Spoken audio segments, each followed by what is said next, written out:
Hey, what's up guys? This is Chris and I'm back with more Everyday RC and my Traxxas Brushless E-revo. This is a project that I've had going on for the past few months and I worked on it here and there and it was basically a complete teardown.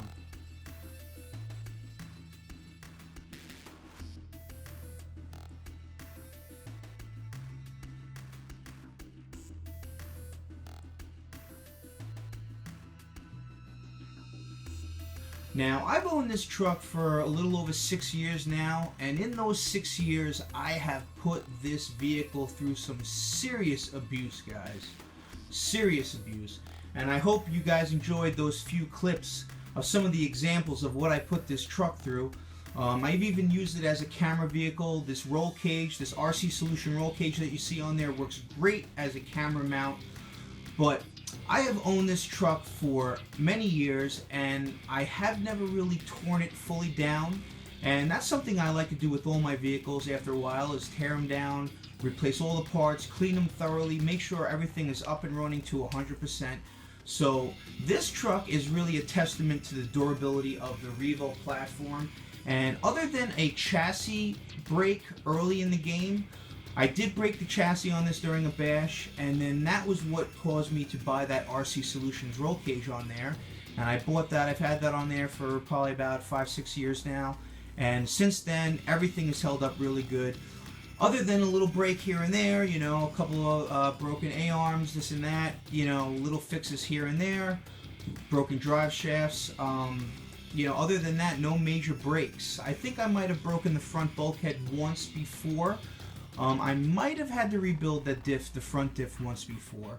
But other than that, it's never been fully torn down. So I basically tore this whole vehicle down, ripped the whole thing apart, and just basically rebuilt the whole entire thing. And when I did rebuild it and tear it down, I did find a lot of broken parts, some blown out bearings in the transmission.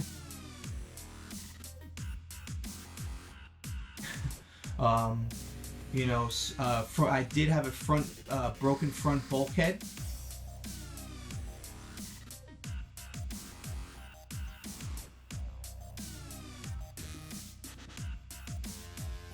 And that also did mess up the mesh on my front ring gear and bevel gear on my front differential. So I did run into a few problems here and there, but that's what it's all about, guys. You know, it's tearing it down, making sure everything's in working order, and I just love the finished product. You know, I love all the blue that I put on here, and it really, really came out awesome. And it's basically a brand new E-revo at this point, fully rebuilt. You know, I did put in all new RPM A-arms.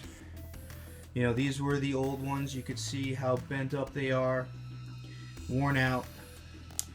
You know, these are the rears. You can see how bent up the rear RPM A-arms are. You know, that's these are some more rears. See how bent up that plastic is, which is not the end of the world. Can be heated up and bent back, but it'll never be 100% again. I've had these A-arms on here for a couple of years now, so they've been on there for a while. The front ones here took some good abuse. Yeah, you can see how bent up that A-arm is. Pretty well bent up there. Here's a front one. Got a big chunk taken out of that one, as you can see. See if I can see that right there. Yeah, it's pretty well bent up. Here's a upper. So you can see basically how worn in this truck was.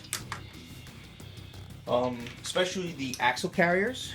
Did replace all my axle carriers. I don't know if you can see this, but the square hole is no longer square. They're basically rounded out. I did call RPM on this and asked them if this was considered under their warranty. The fact that the holes did egg out, but they said that it's not covered and they want me to put it in boiling water and try and bend it back, which I don't really feel like that's gonna work because the pivot balls will just continuously pop out. So I did get all 4 new axle carriers. This was part of my front broken bulkhead.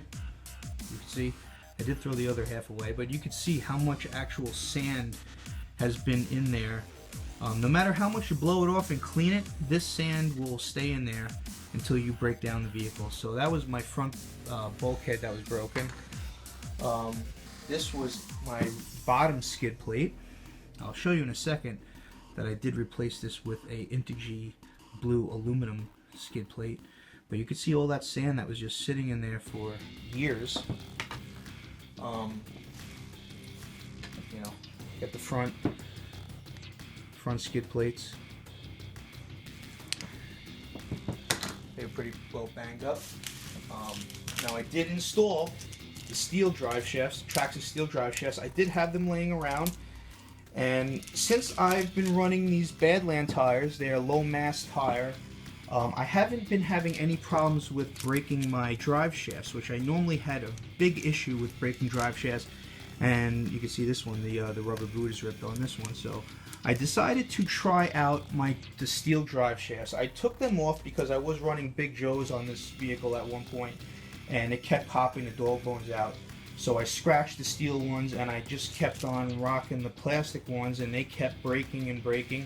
But honestly, these drive shafts have been on here for a long time. I have a bunch of runs on these drive shafts and they're still okay. The holes aren't really egged out too bad because the Badlands really do not put that much strain on your drivetrain.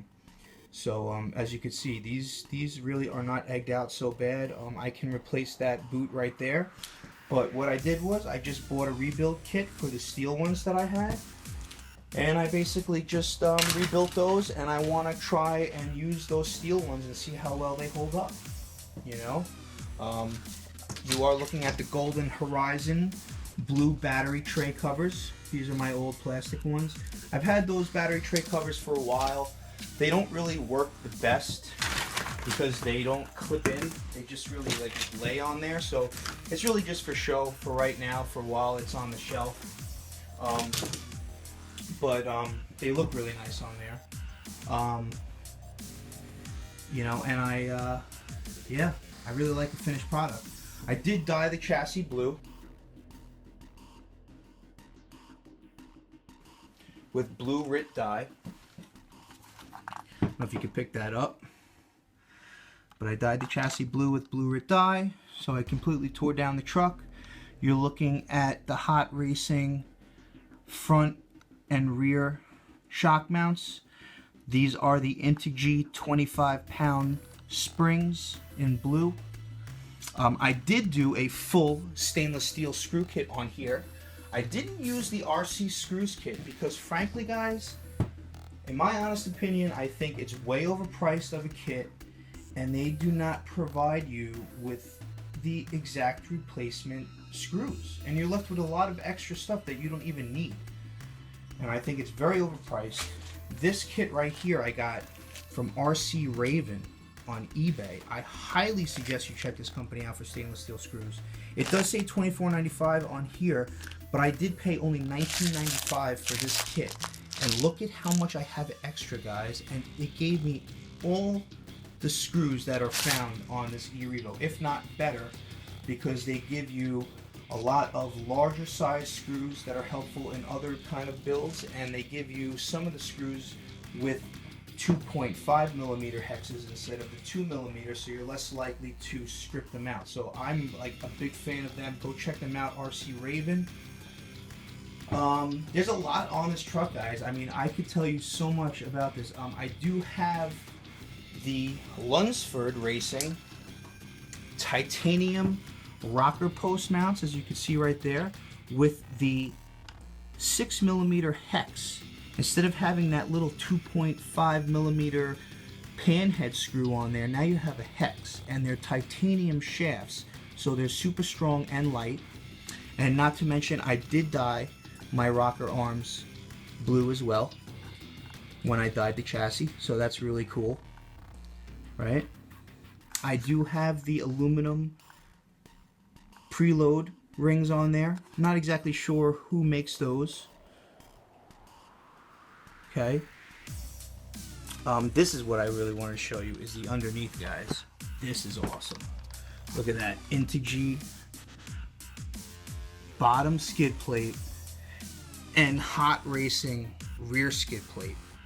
I'm never a big fan of aluminum skid plates, but these are just so beautiful. I've wanted this bottom one here for so long, and honestly, guys, it's kind of recessed up into the truck, so it's not like it's going to be constantly hitting the ground. So I don't think it's going to get beat up that much, but I just love this skid plate. I've wanted it for so long. And the rear one, the reason why I went with this hot racing aluminum one is because the plastic one in the rear on the E-Revo tends to break a lot right in this location on the plastic. So I said, you know what, let me just get an aluminum one so I never have to worry about it again. So I got a hot racing rear skid plate, and I'm like really happy with the look of that. I mean, that looks just absolutely sick, guys. All the blues may not match, but I really like how they all bounce off of each other, and I think it's really cool. So I just wanted to show you guys the finished product of this. You know, I could talk to you guys a lot about it. You are noticing that it doesn't have a system in it right now. I'm going back and forth. What should I put in here? I'm thinking about putting in the waterproof E-Revo setup that they have in the E-Revos now, so I might buy that Traxxas Brushless, the 2200 Castle with the waterproof ESC. Plus the waterproof ESC is blue, so I thought that would look really cool on here, but I don't really know what I'm going to do yet, so I just wanted to share with you guys this truck right now as it sits. I hope everyone's having a great weekend. Just wanted to say hi, show you what I'm doing. I hope you all are making it happen in your RC worlds. And for now, this is Chris saying thanks for watching. And don't forget, guys, you see in the back right there, that's my channel board right there. I did take one of my old t-shirts, cut it up, put it in a frame, and you can see the three guys on there right now. We got Tin Man, we got RC Man 1223, and we got Rock Bud 43. Alright, if you want to be on the channel board, you can send me your stickers, and I will give you my address if you email me at everydayrc64@gmail.com. Alright guys, this is Chris saying thanks for watching.